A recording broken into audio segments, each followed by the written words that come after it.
everybody. It's Olivia with Freedom at the Mat. Thank you so much for joining me today. So, last month we celebrated mothers. This month, of course, we have to celebrate our fathers. And I went back and forth on how to actually celebrate fathers. And luckily, I thought of an extraordinary man who happens to be a father and a husband and a doctor who was kind enough to spend some time with us today.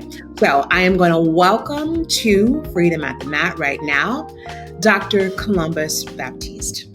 Dr. Columbus, how are you today? I'm well. How are you? I'm wonderful. I realized I added the P. It's Batiste. I know better than that, Batiste. So happy Father's Day weekend to you. How are you doing Thank today? you. I'm well. It's a great day, and thank you so much for that well wish. You're welcome. You're welcome. So, not going to take much of your time. I know you're very busy. You are Chief Interventional Cardiologist. You are also the co founder of the Slave Food Project. And you're here as our guest today on Freedom at the Mat. So, what I want to do is, we are a community that is about women. We're about women getting information to help us prioritize our health and help us live our very best lives ever.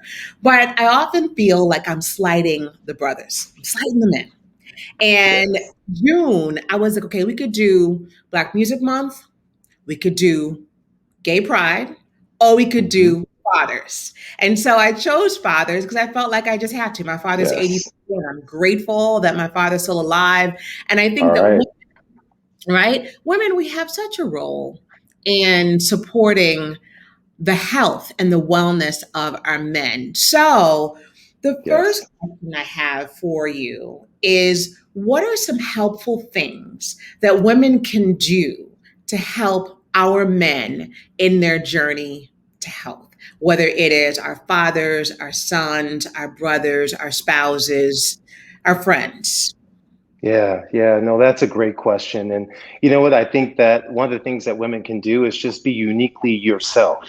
That's one of the key things is just when you're able to show that love to people, they're able to embrace that and they recognize the fact that you care. And that's one of the things that's lacking with men in Mm. terms of that leads to ill health and poor outcomes. And so that combination, I think the other thing is that when you show that love and the foods that you prepare for them, the things that you choose to do, men will follow women. We follow women. I always say, my target audience is women because guess what? We follow wherever you lead us, directly or indirectly. Hmm. All right. So I've always found, though, that men are very, very difficult to get on the good foot with the health and wellness. You watch Yes. all types of content, whether it's commercials and it's the woman trying to tease and trying to figure out how she can get her man to eat healthier. One of the things that I know for sure is that so many men struggle with beer bellies, right? Yes. Can Yes. you tell us the long term dangers of too much abdominal fat for our men? Is it a Yes. problem or is it not a problem? Oh, it's a huge problem. It's a huge problem. And a lot of times what ends up happening is one of the things you can tell your man is that with the increased abdominal fat, it lowers your testosterone, right? And no man wants a low testosterone. You No, don't man. want a low, you don't want low testosterone. But here's the thing that also is associated. So we know that increased abdominal fat is associated with elevated blood pressure, diabetes. It increases your risk for heart disease in general just by having this increased abdominal fat. Because here's the key, right? When we talk about abdominal fat, it's not just the surface, it's the fact that all of your organs become encased in fat. They're wrapped in fat, like saran wrap, and they're wrapped in this fat. And what ends up happening is this fat secretes hormones and other neurotransmitters that leads to a lot of inflammation and a lot of deadly outcomes. There was a study that just came out yesterday that fat encasing the heart leads to heart failure. So, no, we don't want our men or our women to have fat in their abdomen at all. Okay, all right. And so, are there any foods in particular that we should get our men to steer clear of that definitely increase the risk for abdominal fat? Well, I'm gonna flip that on you, right? So I think one of the things that we do from a society is we focus on what I can't do, right? And we have a negative connotation. And so I'm sure I've listened into some of your Freedom at the Mat, and so I know that it's about positivity an awful lot. So what we're going to do is we're going to emphasize the foods that men should be eating that's going to promote their health and reduce their weight in terms of their abdominal size, right? So you want to focus on getting those green leafy vegetables. You want to focus on getting in beans and whole grains into incorporating that. And that may mean simply, okay, you know what? We're just going to start this off. Hey, honey, I'm going to get you a salad. Okay, we're going to add this. You start sprinkling in and you start adding these things. Oh, we're going to try this roasted broccoli. Try this out, you know? And so all of a sudden you begin to add this in to the dietary intake. And before you know it, the weight can start to melt away, right? And so you can't control what a person does away from you, but together, setting an example and demonstrating it through love, that's what's going to kind of garner someone. And there's one key thing too as well, you know, Olivia, is the fact that there is something that's tied to sexual function in terms of men and abdominal weight, that we find that there's an increased risk of erectile dysfunction. And so no man wants that, right? So if you can point to them and tell them, okay, yeah, I'm gonna protect your heart. Yeah, I'm gonna keep you from cancer. Yeah, I'm gonna do all this. You're like, yeah, whatever. But all of a sudden you're like, hey, guess what? guess what? Guess what? You know what? You're gonna salute the flag. It's gonna keep happening. If you go ahead and change the diet and drop that abdominal weight, they're gonna be all for it. Really? There's a direct link between abdominal fat and erectile dysfunction? There is, because abdominal weight, remember, all the things that it's associated with, diabetes, high blood pressure, vascular issues, these are all the things that lead to erectile dysfunction. And this hormonal cascade and the decrease in testosterone too as well. So you want to go ahead and preserve your manly function. No man wants to not be manly, Right. right? Right. No man wants to. So that's one of the key things. And so there's been enough studies that have shown that as you begin to lose weight, as you begin to optimize your diet, that aspect of life begins to rise to the occasion, is what ends up happening. That is so powerful. Thank you. I did not know that. It makes total sense to me, but I, of course, with no doctoral or medicinal training, would never know that. So thank you so much for bringing that to the mat today. So now tell us, are there any diseases or maladies that our men are more prone to than women? And if Yeah. so, how can women help? You know, one of the things is we know across the board, men live less less lives, years of life lived than women.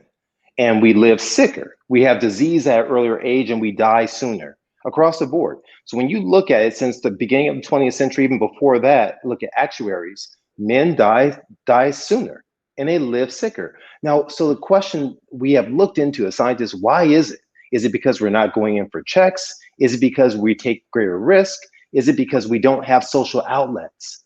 Is it because we don't communicate as well? Because we don't have forums? All these things play a role that men will typically brush off and say, oh, I don't need to worry about that. I'm good. I'm man up, right? I'm a man up. And by manning up, you man down. It's a man that's down, because we need that social connectivity just as well as women do. Yeah. We need to go into doctors and be able to share what's really going on, not have a macho mindset of I'm good. I'm good. No, nothing wrong with me, or I don't want them to tell me anything's wrong. So what can we do in order to encourage my brothers out there, women, encourage your man out there? Is number one, you got to encourage them to tap into that sensitive side, at least to express their feelings. You know, when with the young kids and my son, don't shoot them down because they may cry a little bit behind the doors or whatever else, and tell them to man up. Those emotions are important in terms of their longevity, in terms of their outcome, and then getting the screening, get in and make it, just like men will go and get their car checked, do whatever they need to. Make sure you go and you get yourself checked. You know what your blood pressure is. You know what your risk for diabetes or your cholesterol numbers are. You need to know that information, like you know what your oil gauge is showing when you're due for your next tire rotation. That needs to be like right there on the top of the list of things to do. Why is it so difficult for men to want to get the screenings, to feel like they want to connect with their doctor? And I'm thinking about my own father. And I even wanted to circle back, not to digress too much, but you're absolutely right, right? I've been eating healthy, relatively healthy for a while. And my father, when I go home and I make meals for him, he eats it. Now, if I'm not there, he's going to have bologna, and he's going to have rib tips, and he's going to have other stuff that I would Yeah. not have in front of him. But when I'm there and I'm making tilapia and I'm making salmon and I'm making amazing broccoli, whatever, he eats it. So we do have that. Yes. I want to just second that for sure. I think every woman knows that. But we Yes. go back to why is it so difficult? Because my father, who was 84, he is going down hard. Okay. Mm.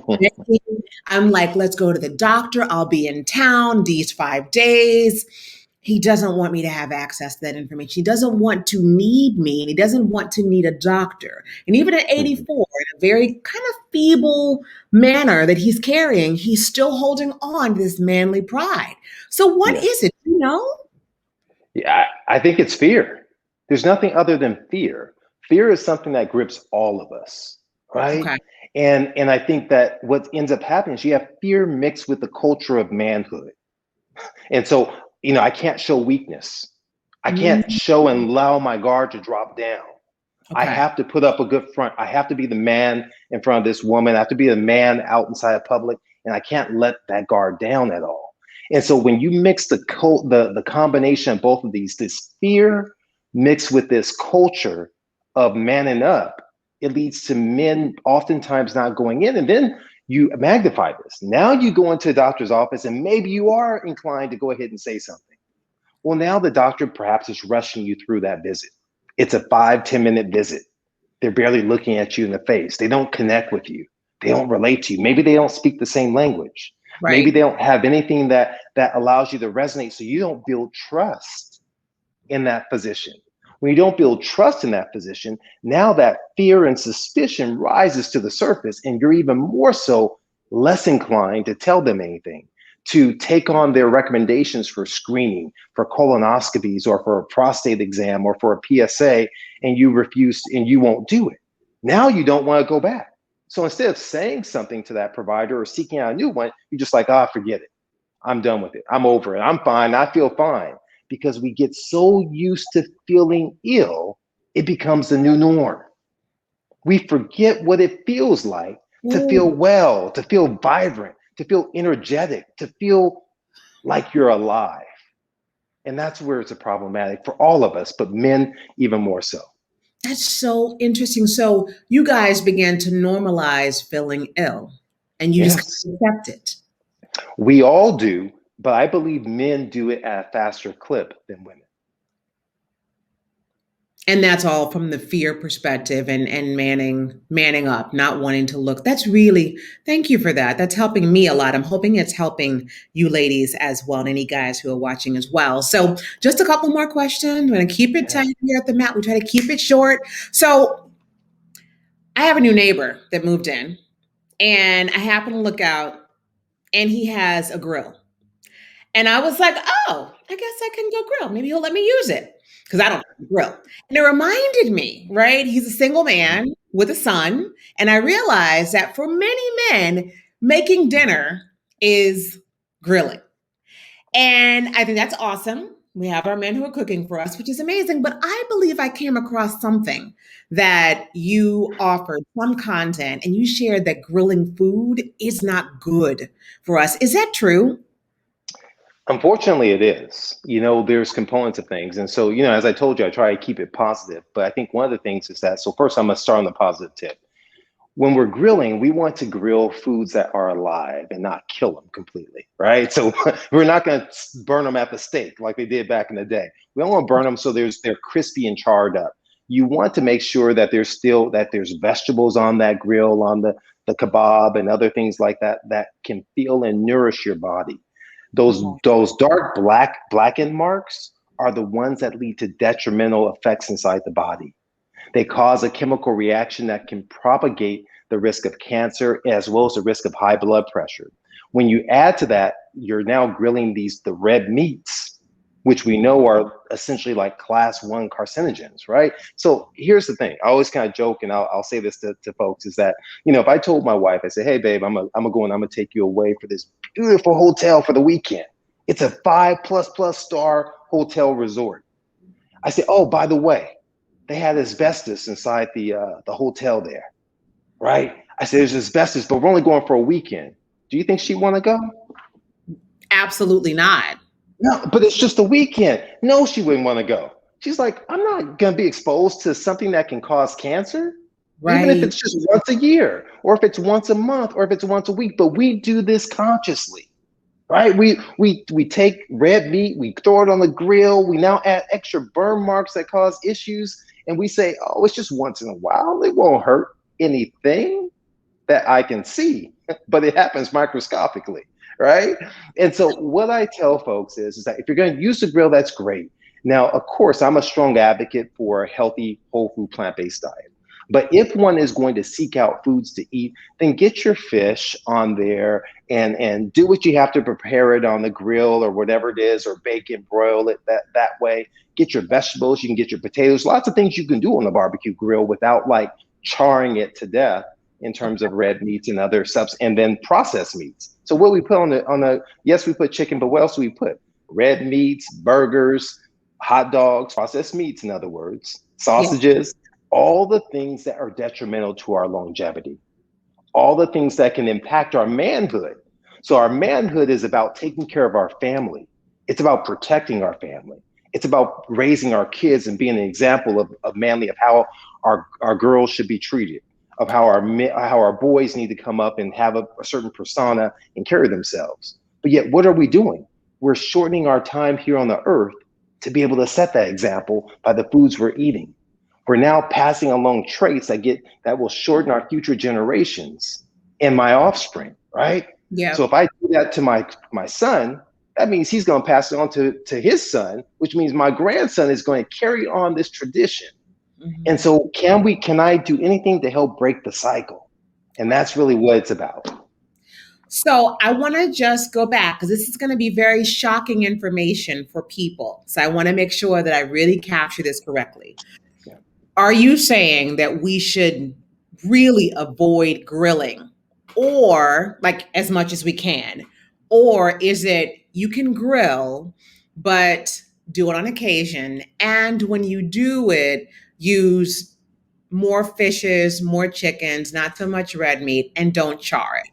Just want to understand what you're telling us, Dr. Batiste. So thank you for clarifying this for me. So I have to tell you, in all honesty, the prescription to health. But I realize that it may take time to embrace that. So yes, I can sit here and tell you that you're going to have to run a marathon, 26.2 miles, but you're not going to do that tomorrow. It may take you a bit of time to build up to it. So yes, I'm telling you that for ideal health, eliminating red meats completely is the most ideal thing you could ever do. Okay. What I'm telling you for an ideal health is that you make your animal protein is detrimental for your longevity, period.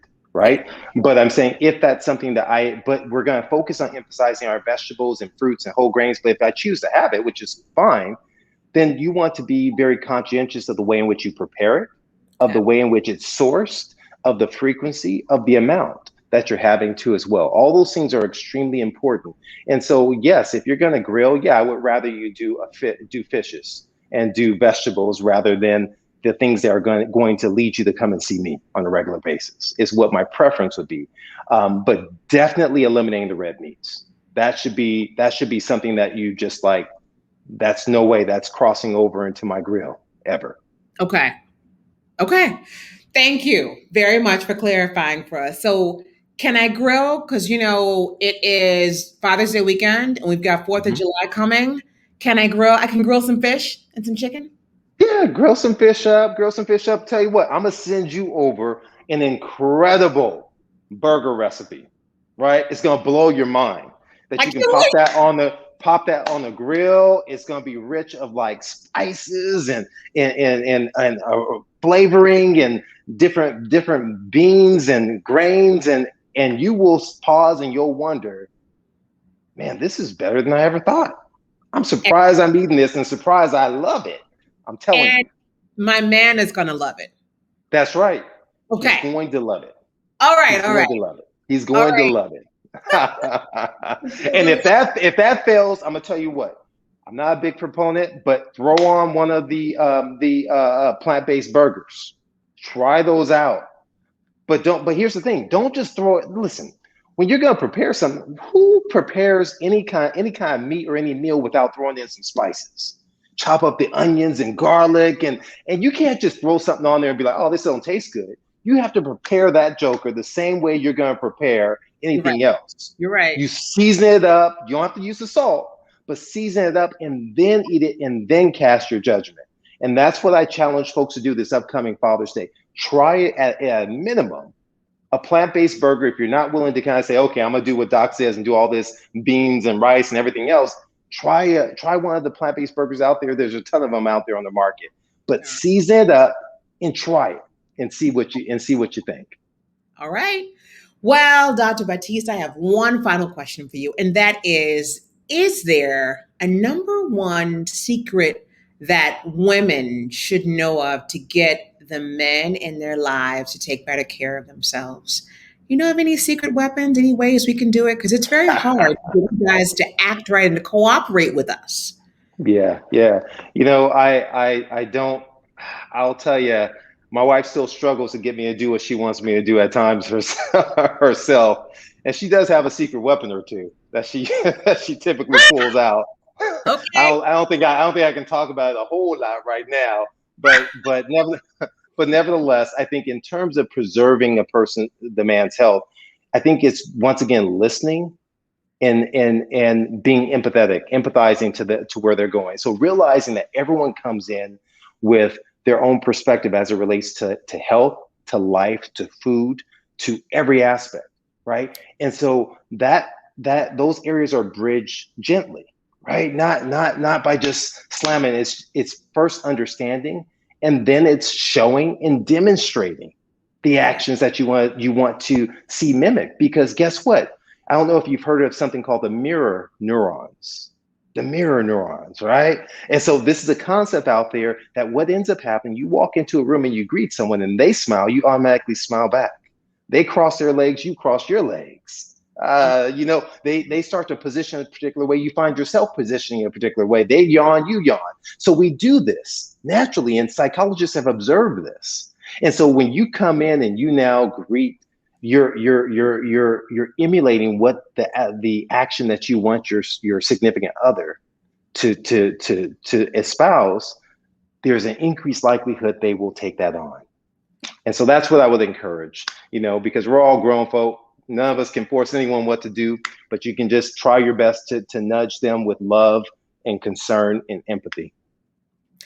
Well, Dr. Batiste, we really appreciate you. If anybody has a desire to learn any more about slave food, which we did not talk about very much, but I'll tell everybody. So Dr. Batiste is an amazing interventional cardiologist, as I'd mentioned. He's also the co-founder of the Slave Food Project. And I have watched his work for quite a while now. I've been a big fan of his work, where he really talks about the dire need for our urgent health and wellness state for us to shift from food that is commonly called slave food, like chitlins, pork, certain things, right, that are just slave food items, for us to shift from that food to more of a plant-based diet. So if you are more interested in hearing more from Dr. Batiste, he and his colleagues, he just tends to be a fountain of knowledge. I grow and I learn so much from watching his content. I encourage you to go on his YouTube channel. Where else can they find you, Dr. Batiste? Yeah, so I appreciate that, Olivia. It is on Instagram, Healthy Heart Doc, Facebook, Healthy Heart Doc. And yes, please check us out on Slave Food Project on YouTube, and like and subscribe. Yes, I am subscribed. All right. Thank you so much, Dr. Batiste. Have a wonderful Father's Day weekend. Much love to your family. Thank you. Thank you.